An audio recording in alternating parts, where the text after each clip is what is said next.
Le titre du message, c'est « Un même but, une même mission ». L'Église, ensemble, sommes appelés à accomplir une même mission, un même but. Et vous voyez ce visuel-là qui ressemble au BD de super-héros, hein, de Spider-Man, de Batman, non pas Batman, c'est sombre, de Superman, hein, le rouge, le jaune, le bleu. C'est qui notre super-héros à nous? Jésus, hein? 99% des fois, la réponse à l'école du dimanche, c'est Jésus. On ne se trompe pas souvent avec cette réponse-là. Notre héros, c'est Jésus. Et une des images qu'on a de l'Église, c'est le corps de Christ. Le corps de Jésus, le corps pour représenter Jésus sur terre.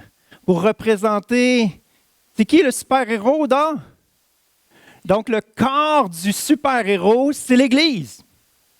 Est-ce que ça va être compliqué? Est-ce que ça va demander des efforts surnaturels, incroyables? Est-ce que ça va demander la gloire de chacun d'entre nous? On est un membre, chacun d'entre nous, d'un corps. Chacun, pour notre part, on est membre du corps du super-héros. Dans cette série, on va parler du super-héros qu'est Jésus, puis on va parler de comment, ensemble, nous sommes appelés à être, par l'esprit du super-héros en dedans de nous, à être un super-héros. À être une église qui fait une différence. Un super-héros, quand ça arrive dans une situation, ça fait une différence, ça change les choses. On est le corps de Christ. Et Romains 14, 7 dit, « En effet, aucun de nous ne vit pour soi-même et aucun ne meurt pour soi-même. Si nous vivons pour le super-héros. » C'est vrai sur le plan individuel, c'est vrai sur le plan collectif. Et on oublie ça dans notre société individualiste et c'est difficile pour nous de saisir comment, dans le temps de la Bible, c'était collectif, tu étais membre d'une famille. En soi, l'individu était rien. En soi, l'individu était en danger. On faisait partie d'un clan. On voyageait jamais tout seul. C'était dangereux. On avait besoin les uns des autres. Alors cette mentalité-là de collectivité, d'unité, de se regrouper, de rester ensemble, faisait partie de la logique des choses. Et nous, on a besoin de réapprendre cela. C'est quoi être un corps? C'est quoi être une famille? C'est quoi être une équipe pour faire une différence? Et c'est quoi le but? C'est quoi cette mission-là? C'est quand même vaste. Et pour avancer dans cette réflexion-là, c'est quoi le but? Pourquoi on est sur Terre? C'est quoi notre mission? On va lire 2 paraboles.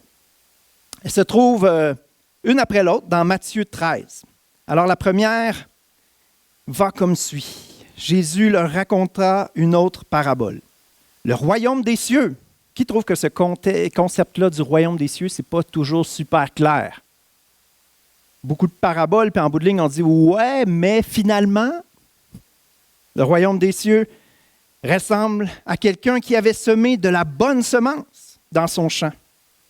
Une nuit, pendant que tout le monde dormait, son ennemi vint semer de la mauvaise herbe parmi le blé et s'en alla. Lorsque l'herbe poussa et que les épis se formèrent, la mauvaise herbe apparut aussi. Les serviteurs du maître de maison vinrent lui dire « Maître, n'as-tu pas semé de la bonne semence dans ton champ? D'où vient donc cette mauvaise herbe? » Il leur répondit « C'est un ennemi qui a fait cela. » Les serviteurs lui demandèrent « Veux-tu que nous allions enlever la mauvaise herbe? » « Non, répondit-il, car en l'enlevant, vous risqueriez d'arracher aussi le blé. Laissez-les pousser ensemble jusqu'à la moisson et à ce moment-là, je dirai au moissonneur, enlevez d'abord la mauvaise herbe et liez-la en botte pour la brûler, puis vous rentrerez le blé dans mon grenier. » Un élément important à saisir pour les chrétiens, c'est que le royaume de Dieu, ce n'est pas seulement le paradis. Le royaume de Dieu, c'est quelque chose qui se manifeste sur terre. Est-ce qu'au paradis, il y a de la mauvaise herbe? Non. Le blé, la mauvaise herbe pousse dans ce monde où on trouve le meilleur et le pire. Dieu a semé du bon, l'ennemi sème du mauvais, les deux poussent en même temps. Et quand deux plantes poussent de façon proche, c'est comme si elles se battent pour une place au soleil. N'est-ce pas? Elles se battent pour une place au soleil. Il y a comme une confrontation entre les deux, un combat, une lutte qui est comme constante, perpétuelle. C'est comme ça. Puis le maître de la maison, il dit, non, pas tout de suite. On laisse ça aller. On laisse ça aller. Et on est dans ce monde où les deux poussent en même temps. Puis des fois, on se demande, on aurait le goût de mettre la fauche dans la mauvaise herbe. Pourquoi, Dieu, tu ne libères pas le monde de tout ça? Puis on se pose des questions, puis c'est troublant parfois, c'est mélangé. Alors, Jésus enchaîne avec une deuxième parabole. Souvent, les paraboles se suivent et se complètent. Donc, c'est tout de suite la suite. Le royaume des cieux est comme une graine de moutarde qu'on prend et qu'on sème dans son champ. C'est la plus petite de toutes les graines. Mais quand elle a poussé, c'est la plus grande de toutes les plantes du jardin. Elle devient un arbre de sorte que les oiseaux viennent faire leur nid dans ses branches. Une petite semence, on considérait la graine de moutarde effectivement comme la plus petite semence. Elle peut donner quelque chose de grand et quelque chose de grande valeur parce que non seulement il y a du fruit qui pousse, mais les oiseaux peuvent venir s'abriter. C'est un arbre et c'est beau. Elle était considérée comme la plus petite semence, une petite semence de rien du tout. Mais quand elle germe, j'ai fait des recherches sur les grains de moutarde et ça a l'air que c'est une plante qui pousse vraiment vite. En 30-40 jours, elle porte du fruit déjà. Alors, c'est vraiment quelque chose d'étonnant, d'impressionnant, qui, à l'époque, faisait partie de la culture populaire. Tout le monde savait qu'une graine de moutarde, ça pousse très vite. Et juste une petite semence. Donc, si on prend ces éléments-là dans le contexte du royaume de Dieu, parce que ces paraboles-là parlent du royaume de Dieu, une petite semence du royaume, un petit geste qui ressemble à Dieu, qui ressemble à ce que Dieu fait. Un petit quelque chose qui est de divin, mais de simple, tout petit, minuscule. Un petit quelque chose de divin peut rapporter vite et beaucoup. Mais on est dans un monde où il y a une lutte, les deux poussent en même temps. Ça peut pousser vite et beaucoup, comme de façon exponentielle. Et là, on pense à d'autres paraboles où un grain donne 100, l'autre 1000, l'autre 10 000. Le royaume des cieux, c'est une mathématique exponentielle. Alors, si je prends tout ça dans une phrase, on pourrait dire, dans ce monde si imparfait, je n'ai pas besoin de vous convaincre de ça, où pousse le bon et le mauvais, une toute petite manifestation du royaume de Dieu, de la présence de Dieu, de l'œuvre de Dieu, peut avoir un impact énorme et rapidement. Qui n'a pas déjà vécu ça, une parole de la part de Dieu qui te tombe dans le cœur puis qui change ta vie? Ça débloque quelque chose, puis ça ne change pas toute ta vie individuelle automatiquement, mais c'est comme le reste de ta vie, ça ouvre comme quelque chose qui continue de grandir, puis ça finit par porter du fruit. Ça continue tellement de porter du fruit qu'il y a des gens qui sont bénis autour de toi, puis ça peut donner quelque chose d'extraordinaire. Un peu comme, mettons, un enfant qui grandit dans l'Église, puis on l'encourage. On dit, tu as du talent, tu es capable, tu vas réussir de grandes choses. Puis finalement, cet enfant-là, effectivement, grandit, puis il a de l'ambition, puis il finit par créer une grande entreprise, puis il y a plein d'employés qui travaillent pour lui, puis c'est un bon employeur, valorise ses employés. Ça ne ressemble pas à des oiseaux qui viennent dans son arbre, puis qui se nourrissent. Il pourvoit à la vie de plusieurs familles, parce qu'il y a des semences du royaume qui ont été déposées en lui. Et qu'est-ce qu'il fait avec son argent? Ben, pourquoi pas bénir les gens quand Dieu nous donne? On a eu des témoignages ce matin, quelqu'un qui nous disait qu'il a reçu une parole de Dieu, puis ça amène un travail à faire en dedans de lui, mais c'est prometteur. On a parlé de quelqu'un qui avait du temps et qui décide de bénir en toute simplicité. Son beau-frère en plus. Les œuvres de Dieu sont merveilleuses, mais à travers l'être humain, souvent, sont toutes simples. La plus belle créature, par contre, l'œuvre la plus admirable de Dieu, étonnamment, c'est vous et moi. Éphésiens 2,10 dit, en effet, nous sommes l'œuvre de Dieu. Il nous a créés, unis avec Jésus-Christ, pour que nous menions une vie riche en actions pleines de bonté, celles qu'il a préparées d'avance afin que nous les pratiquions. C'est vrai sur le plan personnel, mais c'est vrai sur le plan collectif. Il nous a créés. Il nous a même amenés du monde de l'île Maurice, des Philippines, du Nicaragua, du Cameroun. Ces temps-ci, j'en reviens pas, de la Côte d'Ivoire, de la France, de Montréal, j'avais souligné.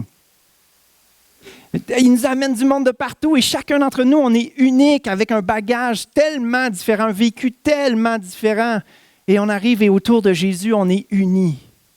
Et si on peut saisir ce que le super-héros veut faire à travers son corps, je pense que ça peut faire des merveilles. Pourquoi on est dans ce monde? Individuellement, on est là aussi beaucoup pour faire partie d'un corps qui va faire une différence par la présence de Dieu en nous, qui va faire une différence, qui va rendre ce monde meilleur. Par toutes sortes de petits gestes, de toutes sortes de façons, chacun apportant ce qu'il peut apporter en toute simplicité. Ensemble, on peut faire une grande différence.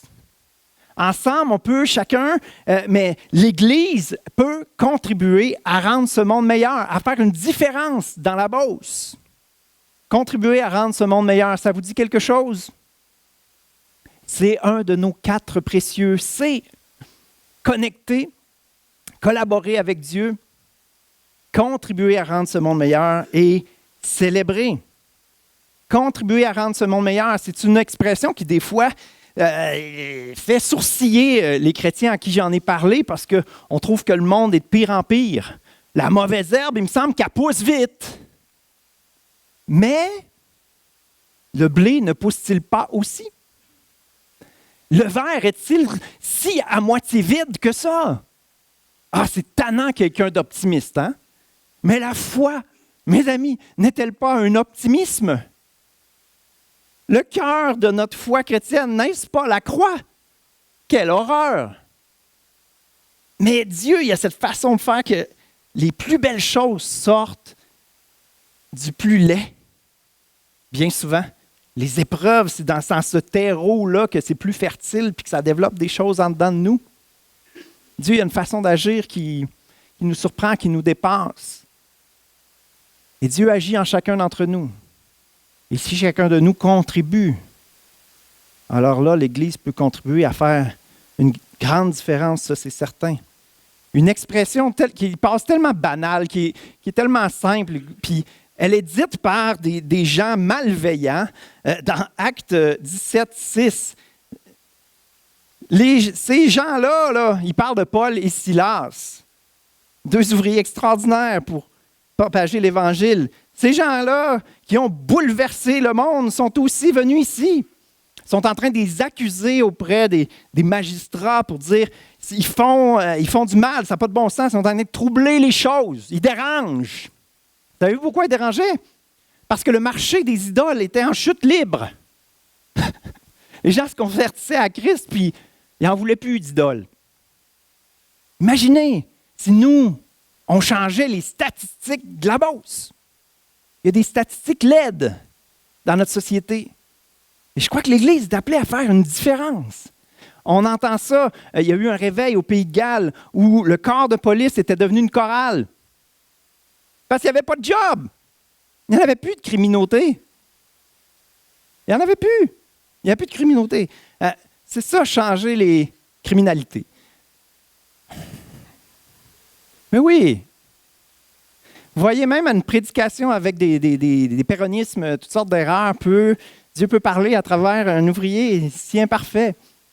Le corps de Christ, si parfait, si simple, qui fait des choses toutes simples, des œuvres préparées d'avance. Revenons aux 4 C. Juste pour amener une démarcation sur le C de contribuer. Le premier C, c'est une question de connexion avec Dieu. C'est ça le plus important, n'est-ce pas? L'Évangile, la bonne nouvelle, c'est Christ qui nous réconcilie avec Dieu puis qui a une intimité avec Dieu qui démarre pour toute notre vie. On vit avec Dieu au centre de notre vie. Amen? C'est une œuvre intérieure que Dieu fait. L'œuvre intérieure, en fait, est beaucoup dans l'aspect de collaborer avec le Saint-Esprit pour qu'il nous transforme. Cultiver notre jardin intérieur. Faire la job en dedans de nous d'arrachage de mauvaises herbes, d'enlevage de grosses roches dans le champ. Qui sait qu'il y a de la grosse job à faire, bien souvent, en nous? Donc, collaborer est extrêmement important. Puis, le célébrer, ben là, ça, c'est la fraternité, c'est la louange.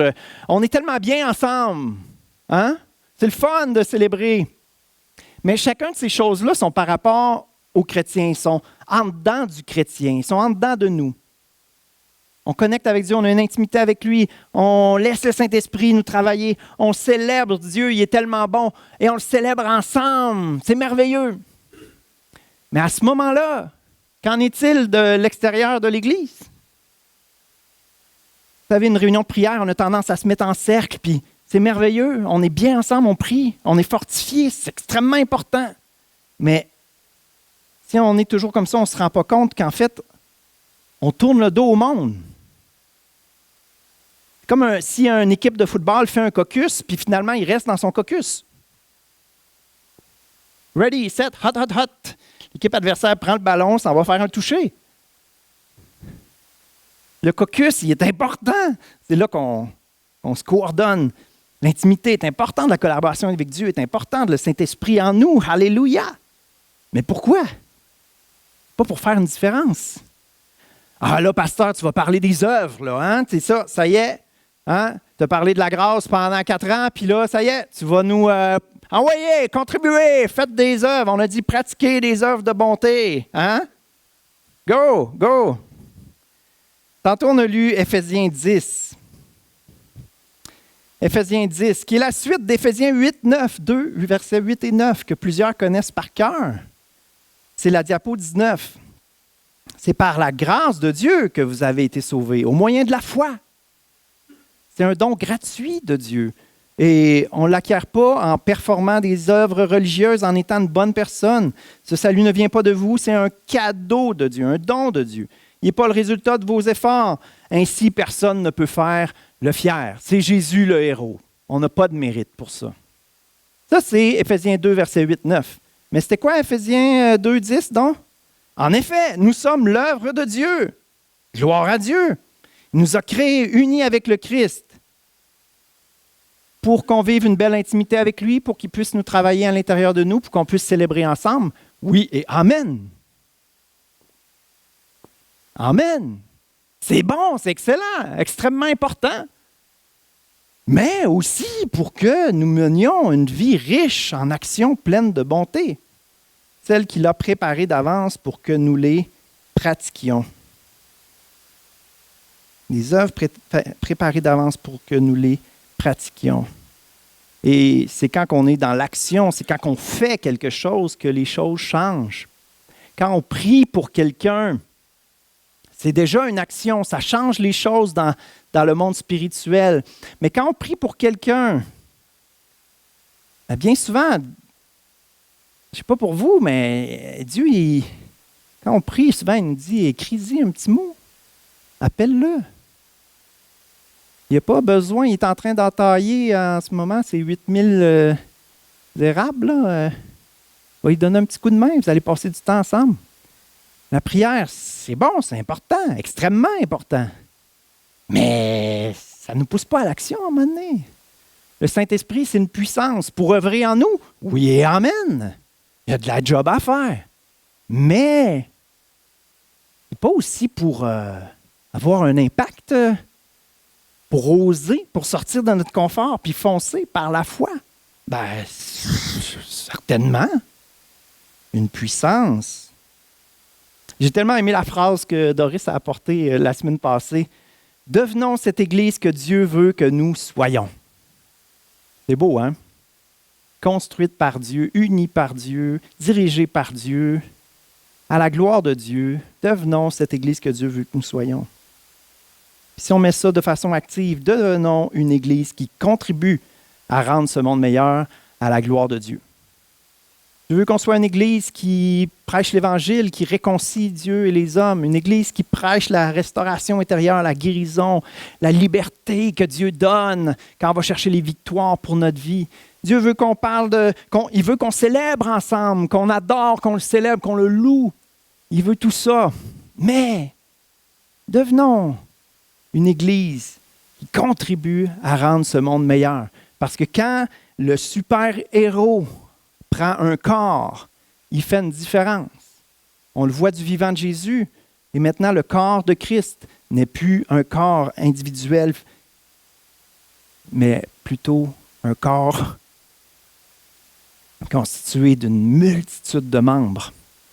Et c'est comme ça qu'il peut se répandre partout autour de la terre. Il dit à ses disciples, « Allez ». Une Église qui fait du bien, ce n'est pas nécessairement compliqué. C'est des besoins répondus. Une fois après un événement, ils nous avaient demandé de vider les poubelles. Ils pourraient nous demander, notre préposé là, pour arroser les fleurs dans la ville, il est en vacances ou il est malade, est-ce que vous pourriez faire ça? Faire du bien. C'est des souffrances apaisées. Donner à manger, fournir un sac à dos à des familles défavorisées. Les enfants rentrent à l'école, ça coûte cher. On l'a fait pour la première fois l'année passée, puis on veut le faire encore. Des gens qui reprennent vie en Jésus, des gens qui trouvent une famille. Et je suis tellement béni qu'on a des nouveaux arrivants qui arrivent et qui n'ont pas de famille. Ça fait longtemps que j'ai des amis de partout. C'est quelque chose de naturel puis que j'aime. J'aime tellement cette diversité. Puis j'en ai des amis une fois qui m'avaient dit que dans le temps des fêtes, là, ce qu'on fait, là, bien souvent, on regarde les billets d'avion.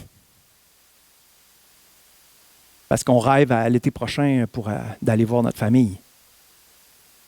Et ouf! Nous, on ne faisait pas ça dans le temps des fêtes. Nous, on avait ma belle-mère chez nous, on passait du bon temps, on est allé visiter la famille, c'est le fun. C'est important la famille, c'est une valeur du royaume. Ouais, OK, super, tu as une famille, tu es reconnaissant. Et qu'en est-il de ceux qui n'en ont pas? Est-ce que ta famille dont tu jouis ne pourrait pas être une bénédiction pour accueillir? Sérieux, c'est un des drames du peuple d'Israël. Tu seras une bénédiction pour les nations. Mais malheureusement, comme nous dans l'Église, ils se sont centrés sur eux-mêmes, contents d'être eux-mêmes, contents de se définir nous-mêmes. Il y a les gens du monde, puis il y a nous. On est bien ensemble.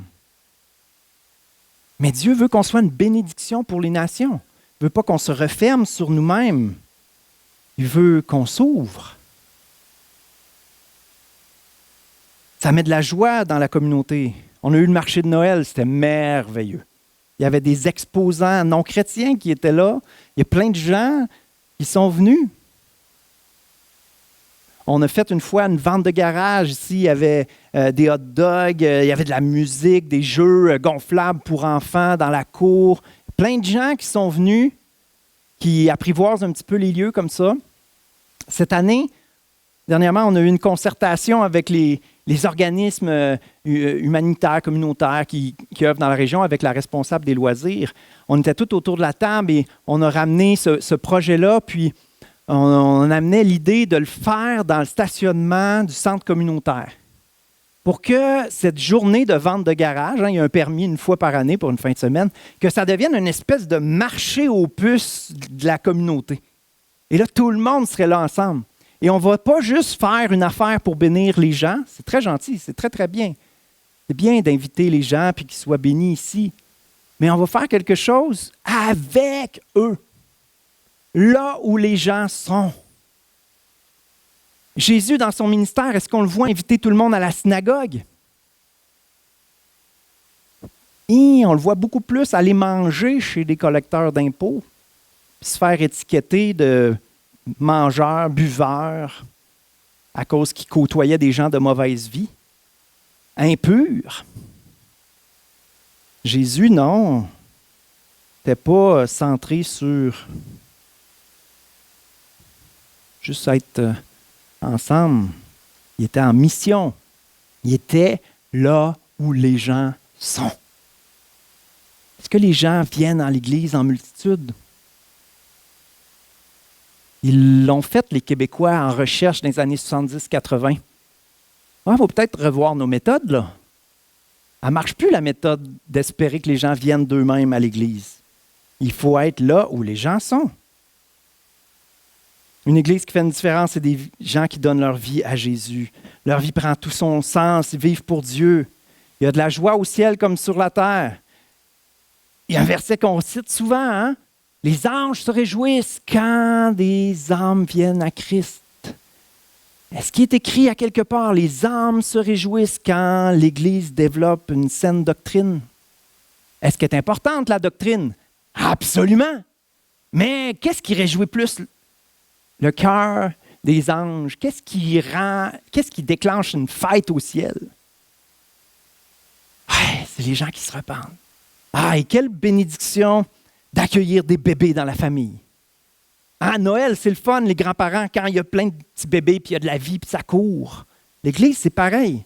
Et non seulement sur le plan biologique, humain, c'est le fun quand il y a des bébés, puis quand il y a des enfants, mais c'est le fun sur le plan spirituel, quand il y a des bébés spirituels, puis là, on en prend soin, puis là, ils ont des questions, puis là...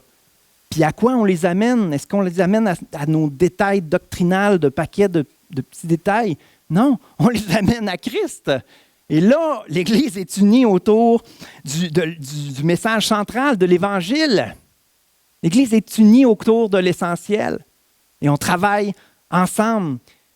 Et quand l'Église est trop tout le temps ensemble et qu'il n'y a plus de vie, il n'y a plus d'enfants dans l'Église, c'est là qu'on finit par dévier puis se retrouver loin, puis à s'obstiner sur des choses tellement secondaires. Alors, quand on est rendu juste seul avec nous-mêmes, là, c'est peut-être le temps d'aller là où les gens sont. Faire une différence pour que les gens voient c'est quoi le royaume de Dieu. Le royaume de Dieu, c'est Dieu présent puis Dieu à l'œuvre. Puis pas toujours des grands miracles impressionnants, mais juste des petits gestes de bonté qui font une différence, des petits gestes minuscules semences qui peuvent avoir un impact incroyable. Je veux venir à ça, la simplicité de l'amour. Parce qu'on parle de super-héros, on parle de sortir de notre zone de confort, on parle d'audace, on parle de créativité. Et là, nous, peut-être qu'on se dit, ouais, mais ça, je ne suis pas tant créatif. Moi, ce que j'aime, effectivement, c'est surtout l'enseignement. C'est ça mon don. Fait que moi, je veux investir dans les gens de l'Église. Moi, mon don, c'est la prière. Je veux prier avec les gens de l'Église. Fait que je ne suis pas sûr que ça s'adresse à moi, cette série-là. C'est un des éléments pourquoi c'est important de se rappeler que c'est quelque chose de collectif. Parce que s'il y a des gens de l'Église qui s'en vont là où les gens sont, puis les gens arrivent ici, bien, ça prend une famille qui accueille, ça prend de l'enseignement, ça prend de la prière ensemble. Les deux sont essentiels. Mais je pense que chacun de nous, on peut et on doit saisir comment l'amour, comment les semences du royaume, bien souvent, c'est quelque chose de... C'est quasiment ridicule, quelque chose de minuscule, quelque chose de tout simple. J'aime ce verset-là dans Ecclésiaste, chapitre 9. Tout ce que ta main trouve à faire, fais-le. Je ne sais pas si la compagnie Nike s'est inspirée de ce verset-là. Just do it. Tu vois quelque chose de bien à faire, just do it. Fais-le. Tout ce que ta main trouve à faire, fais-le. Avec une force surnaturelle, puis un rêve que Dieu a déposé dans ton cœur quand tu avais 5 ans, puis qui vient que la possibilité est là. Non, avec la force que tu as. Peut-être l'objection, c'est pas je ne sais pas quoi faire, hein? Tout ce que ta main trouve à faire, fais-le. L'objection, c'est peut-être ouais, mais j'ai pas grand-chose à donner. Quand Dieu a recruté Moïse, qu'est-ce qu'il lui a demandé? Que tiens-tu à ta main? Le Seigneur lui demandait, que tiens-tu à la main? Un bâton. Il a dit, parfait. Tu sais, je m'imagine paraplégique dans un lit, je ne peux plus bouger. Que tiens-tu dans la main? Un téléphone? Parfait. Appelle quelqu'un, écris un petit mot d'encouragement, envoie une prédication qui t'a touché à quelqu'un. Pas besoin d'avoir beaucoup. Hey, l'Église a des besoins, on en a parlé, on a prié pour les finances. Moi, je suis loin d'être millionnaire. Donne ton 5 piastres. Qu'as-tu dans la main? Qu'as-tu dans la poche? L'important, c'est que ton cœur soit là. Et les petits gestes du royaume. On peut avoir des objections pour toutes. Ah, moi, je ne suis pas bon pour accueillir les gens. Implique-toi à la sono. Ça tombe bien, notre soundman, il est bon pour accueillir les gens, il va pouvoir le faire.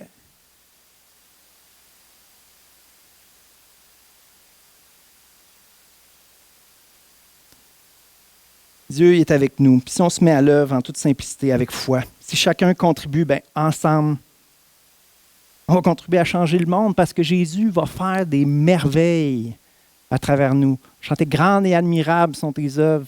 Tout ce que Dieu fait est parfait, merveilleux. Tu sais, il fait tout à merveille. Dieu il est bon. La foi avec les œuvres. S'il n'y a pas d'œuvre, notre foi est comme une illusion. Notre foi n'est pas concrète. Il y a ce verset-là qui dit « La foi sans les œuvres est morte ». Moi, je dis « La foi sans les œuvres meurt ». C'est quelque chose de dans le temps. C'est pas juste elle est morte, elle meurt. Si on ne s'active pas, si on ne la met pas en pratique, la mettre en pratique, d'ailleurs, dans Éphésiens 2,10, qu'on a lu 2 fois déjà, pour que nous menions une vie riche en actions pleines de bonté, celle qu'il a préparée d'avance pour que nous les pratiquions. Pour que nous les pratiquions. Moi, je trouve que ça aide à relaxer, là. Pas pour que nous les performions. Pas pour que nous les accomplissions avec brio. Pour que nous les pratiquions. On est à l'école. On s'en va faire un stage. Un stage d'observation ou un stage où on donne un petit coup de main, un stage où on apprend à faire telle chose. Les œuvres préparées d'avance, honnêtement, ce n'est pas nécessairement des gens, quelque chose d'extérieur à nous, le préparer d'avance. Ce n'est pas une espèce de scénario que Dieu a tout orchestré, mis en place pour qu'on puisse accomplir une œuvre.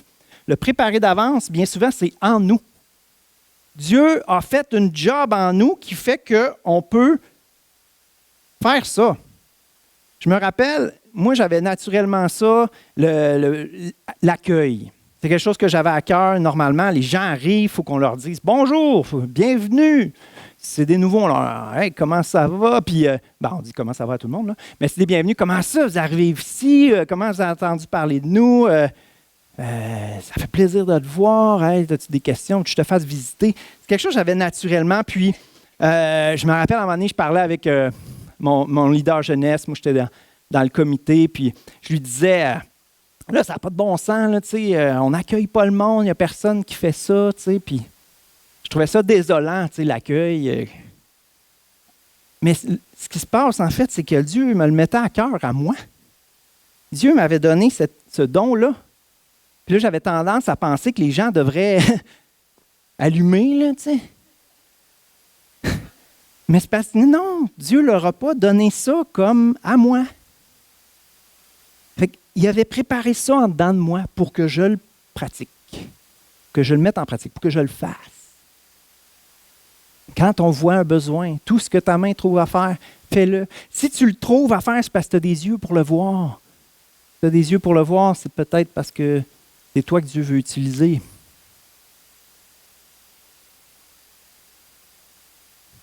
C'est préparé en dedans de nous. Il y a des œuvres que Dieu prépare d'avance pour qu'on les accomplisse. On est sauvé pour avoir une intimité avec Dieu et pour pratiquer des bonnes œuvres. Il fait une œuvre en nous et il veut faire des œuvres à travers nous. Dans les 2 cas, c'est l'œuvre de Dieu. Dieu qui agit en nous, Dieu qui agit à travers nous. Ma prière à travers cette série-là, c'est de saisir à quel point Dieu veut agir non seulement à travers nous individuellement, mais collectivement. Qu'on puisse saisir qu'ensemble, l'Église, le corps de Christ, Dieu n'a pas créé ça pour rien. Il a créé ça pour une intimité avec lui, pour une célébration, pour qu'on s'aide les uns les autres à grandir dans le Seigneur, mais aussi pour qu'on accomplisse quelque chose, qu'on contribue à l'œuvre de Dieu dans ce monde, qu'on s'entraide les uns les autres, qu'on se soutienne les uns les autres, pour que la main puisse agir. Toi, tu n'es pas une main, mais c'est correct. Tu vois, si on est toutes des mains, on va tomber de ce bord-là.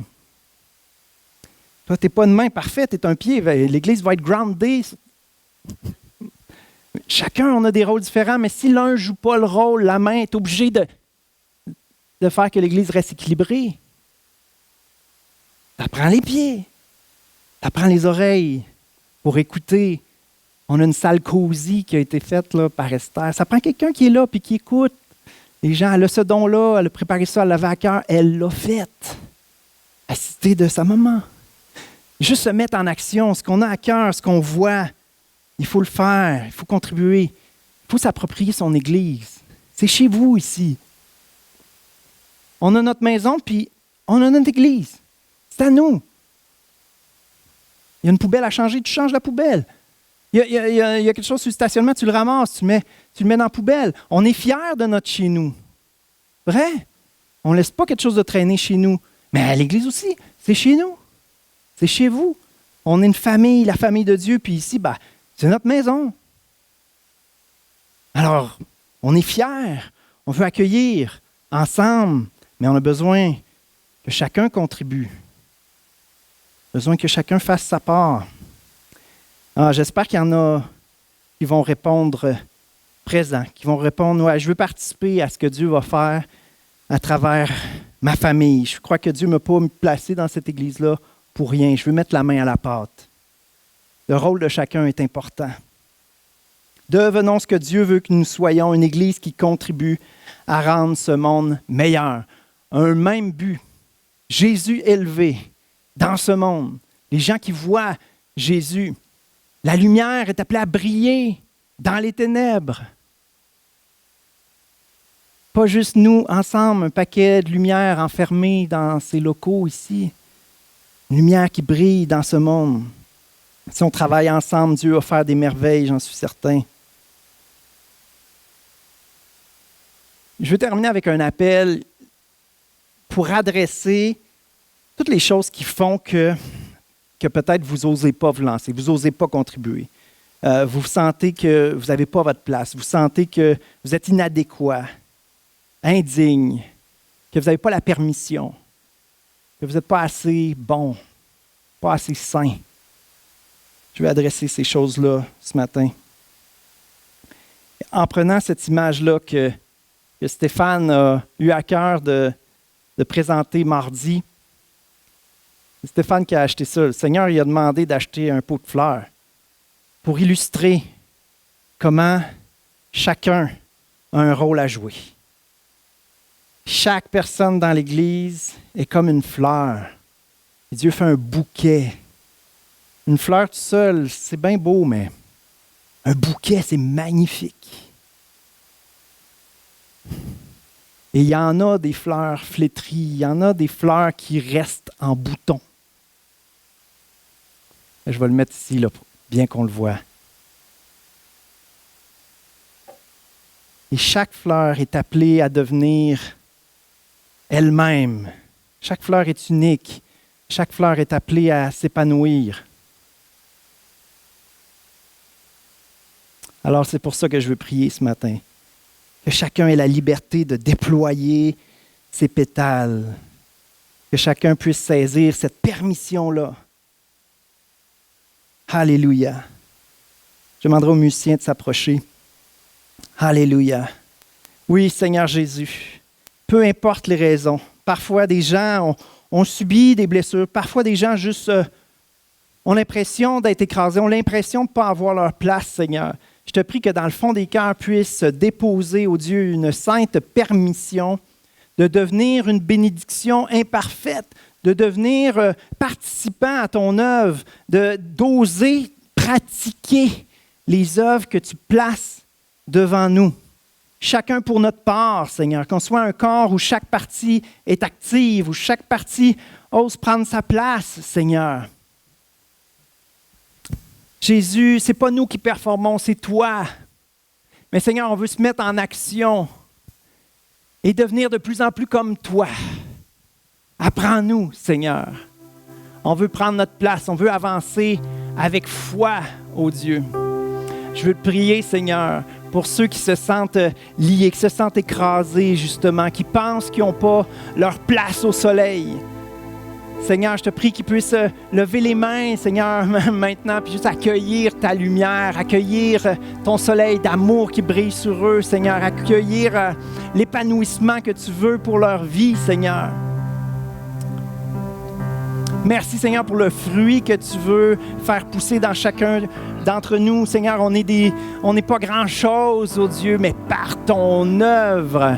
Parce qu'en fait, de cacher en dedans de nous, il y a une créature merveilleuse, Seigneur, que tu veux voir s'épanouir, que tu veux voir se développer, Seigneur. Je veux te prier pour ceux, Seigneur, qui, contrairement à l'exemple du petit garçon que je disais qui a été encouragé, qui s'est fait dire « t'es capable », ceux qui se sont fait dire « t'accompliras jamais rien dans la vie ». Seigneur, on veut briser ces paroles-là maintenant. Que le lien qui a été créé, ces paroles, Seigneur, de mort, soient brisées maintenant. Est-ce que des paroles de vie qui viennent du cœur du Père puissent venir, Seigneur, renverser ça? On veut accueillir, Seigneur, tes paroles de vie. T'es mon fils en qui j'ai mis toute mon affection. T'es ma fille, ma chérie. Je t'aime. T'es une fleur magnifique. T'as un rôle à jouer, un rayonnement à avoir. Je veux briller à travers toi. Oh, qu'on puisse accueillir ces paroles-là. Merci, Saint-Esprit, de venir habiter dans chacun de tes enfants. Tu es puissant pour agir, pour faire une œuvre en profondeur dans nos vies. Une œuvre en profondeur pour qu'on puisse pratiquer des œuvres que tu places devant nous. Tu nous as créés, tu nous as restaurés, tu nous as guéris pour qu'on devienne des instruments entre tes mains. Et c'est ce qu'on veut, Seigneur. Seigneur, je veux te prier finalement pour un esprit d'unité dans l'Église, que tu puisses harmoniser, que tu puisses nous donner le courage d'aller parler à un frère, à une sœur quand il y a quelque chose qui est accroché. Seigneur, on veut être ton corps, on veut être un corps en santé. Alors on veut prendre le courage, Seigneur, d'aller parler à un frère, à une sœur quand il y a quelque chose qu'on ne comprend pas, quand il y a quelque chose qu'on a trouvé bizarre ou quand il y a quelque chose qu'on a trouvé méchant, Seigneur. Qu'on ait le courage de parler pour qu'on puisse s'harmoniser, qu'on puisse être un en toi, que tu puisses agir librement à travers nous, alors qu'il n'y a aucune dissension. On veut être un corps en santé, que tu peux utiliser, toi, le héros. Tu es notre héros pour chacune de nos vies, Seigneur. Et on veut que tu puisses être un héros dans notre communauté qui en a tant besoin, dans cette Beauce qui a besoin d'être sauvée, Seigneur, de toutes sortes de misères. Agis à travers nous et que chacun puisse déclarer dans son cœur, je veux faire partie de la solidité de cette Église. Je veux faire partie de la santé de cette Église. Je veux faire partie du fait que cette Église va contribuer. Je veux apporter ma petite contribution. Je veux jouer mon rôle avec courage, avec amour, avec foi. Alléluia. Merci, Seigneur, pour cette vision. Merci pour ce cœur, Seigneur, que tu donnes à l'Église. Merci pour la santé que tu as développée. Et Seigneur, je te prie qu'on puisse entrer dans une nouvelle saison, oh Dieu, où on se retrousse les manches, Seigneur, puis qu'on décide de ne pas juste être bien ensemble, mais de faire du bien, Seigneur, dans ce monde, ensemble, pour faire une différence, pour que des âmes soient attirées à toi. Tu es le puissant Sauveur et tu vas le faire. Alléluia. Pour la gloire de ton nom, Seigneur. Alléluia. Merci, Jésus. Fais de nous un instrument, Seigneur. Fais de nous une centaine de personnes, un instrument. Alléluia. Fais-le, Jésus, et agis à travers nous. Guide-nous. Alléluia. Merci, Seigneur.